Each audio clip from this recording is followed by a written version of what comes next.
얼마 전 로지텍의 인체공학 마우스 MX 버티컬 리뷰를 올렸었는데요. 만족도가 너무 높아서 키보드까지 세트로 쓰면 훨씬 좋겠다 싶더라고요. 그래서 질렀습니다. 로지텍의 인체공학 키보드 웨이브 키스입니다. 사실 로지텍의 다른 인체공학 키보드인 K860을 살지 얘를 살지 고민이 많았는데 세 가지 이유 때문에 웨이브로 선택하게 되었습니다. 이거는 잠시 후에 말씀드리도록 하겠고, 일단은 아직 일주일 정도만 써보긴 했는데 후기를 한 문장으로 표현해보자면 편하면서도 불편하더라고요. 먼저 편한 이유 5가지부터 설명드리겠습니다. 첫 번째는 손목 각도를 좀 더 편하게 해준다는 점입니다. 가운데 부분이 볼록하게 올라와 있는 프레임이기 때문에 타이핑을 할 때 손등이 살짝 옆을 보게 해줍니다. 우리 손과 팔은 이렇게 손등이 하늘을 보는 게 아니라 옆을 보는 게 편안한 자세이기 때문에 가운데가 볼록 올라와 있는 형태를 통해서 조금이나마 손목 각도를 바깥으로 조절해주는 것이죠. 두 번째는 손끝부터 팔꿈치까지 자연스러운 A자 모양을 만들어준다는 것입니다. 기존 키보드를 쓸 때는 팔꿈치는 벌어졌지만 손목이 바깥쪽으로 살짝 꺾이게 되는데, 이 제품은 키캡들이 일직선이 아니라 약간 U자 형태의 곡선으로 나열되어 있기 때문에 손목이 꺾이지 않고 편안한 A자 형태를 유지할 수 있습니다. 참고로 이러한 곡선 형태의 디자인들 때문에 제품 이름이 웨이브인 것입니다.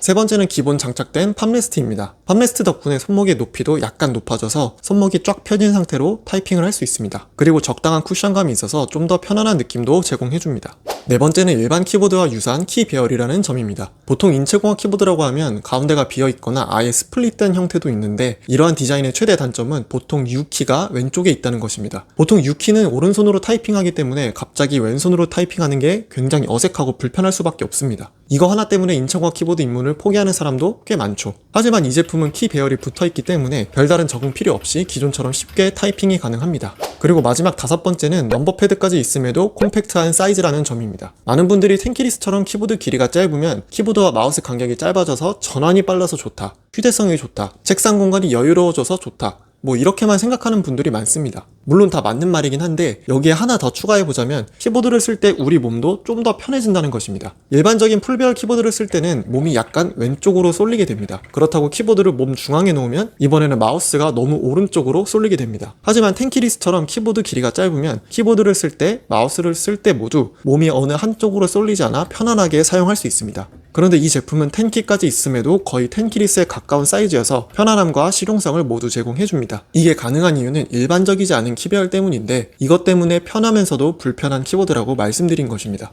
불편한 이유는 딱 한 가지, 일반 배열이 아니라는 점입니다. 일반 키보드는 엔터키가 있는 라인 옆에 방향키와 인서트, 딜리트, 홈 앤드, 페이지 업다운 키가 같은 라인에 있고 그 옆 라인에 넘버 패드가 있는 형식입니다. 반면에 이 제품은 엔터키가 있는 라인에 방향키와 딜리트 키가 있습니다. 그리고 그 옆 라인 넘버 패드의 위에 홈 앤드, 페이지 업다운 키가 일렬로 있고, 인서트 키는 펑션 키와 조합하여 쓰거나 넘버 패드 락을 걸고 써야 합니다. 저는 평소에도 인서트 키는 그래도 많이 사용하지 않아서 괜찮은데 홈 앤드 페이지 업다운 키는 많이 사용하기 때문에 이게 좀 불편하더라고요. 원래는 방향키와 같은 라인이 있었기 때문에 자꾸 습관적으로 백스페이스와 딜리트 키 쪽으로 손이 가게 됩니다. 그래서 제품 상세 페이지를 보면 사용 첫날부터 완벽 적응, 한글 타이핑의 최적화라고 되어 있는데, 이거는 반은 맞고 반은 틀린 얘기라고 생각합니다. 가운데가 갈라져 있지 않은 디자인이라 글을 타이핑함에 있어서는 첫날부터 적응할 수 있다는 것은 맞는데, 그 밖에 다른 키들의 배열은 일반적이지 않아서 적응 기간이 필요합니다. 그리고 이렇게 생긴 방향키를 좀 극혐하는 분들도 많던데, 이거는 생각보다 별로 불편하진 않더라고요.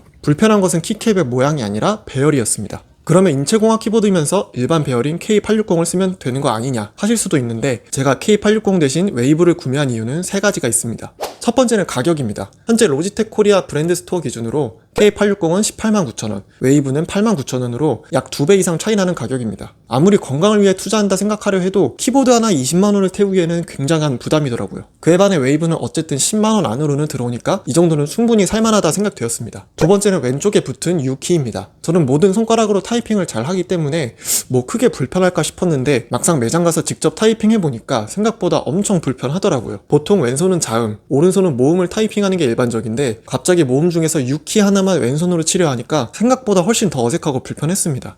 적응 기간의 문제일 수도 있겠지만 앞서 말한 가격 문제도 있고, 또 이어서 세 번째 문제도 있었습니다. 세 번째는 키보드의 길이입니다. K860은 넘버 패드도 있고 가운데가 비어있는 독특한 디자인이어서 일반 풀배열 키보드보다 가로 길이가 약간 더 깁니다. 그리고 가로 길이가 길면 앞서 말씀드렸다시피 키보드를 사용할 때 몸이 왼쪽으로 약간 쏠리기 때문에 자세가 다소 불편해집니다. 그래서 K860은 반쪽짜리 인체공학 키보드가 아닌가 생각되거든요. 참고로 마이크로소프트의 스컬프트 에고노믹처럼 가운데가 비어있는 디자인이면서 넘버패드는 아예 떨어져 나와있는 형태인 제품도 있습니다. 두 마리 토끼를 다 잡은 케이스라고 볼 수 있죠. 그럼 다시 웨이브로 돌아와서 기타 다른 스펙과 편의 기능들에 대해서도 말씀드리겠습니다. 먼저 연결은 유선은 지원하지 않고 블루투스와 로지볼트 수신기를 통한 무선 연결 두 가지만 지원합니다. 각도 조절은 위쪽으로만 4도 높일 수 있습니다. 그리고 이지 스위치로 최대 3개의 기기를 전환하며 사용할 수 있는데 아쉽게도 플로우는 지원하지 않습니다. 그리고 몇몇 키들은 커스터마이징하여 사용할 수 있고요. 배터리는 AAA 2개가 사용되는데 배터리 타임이 무려 3년이나 됩니다. 이 정도면 무선 제품임에도 배터리 때문에 불편을 느끼는 경우는 없을 것 같네요. 제가 MX 버티컬 마우스 리뷰 때도 말씀드렸었는데 얘는 충전식임에도 최대 3-4개월까지 사용 가능하거든요. 딴 건 몰라도 로지텍의 배터리 타임 기술력 하나는 정말 최고인 것 같습니다. 마지막으로 타건음 들려드리겠습니다.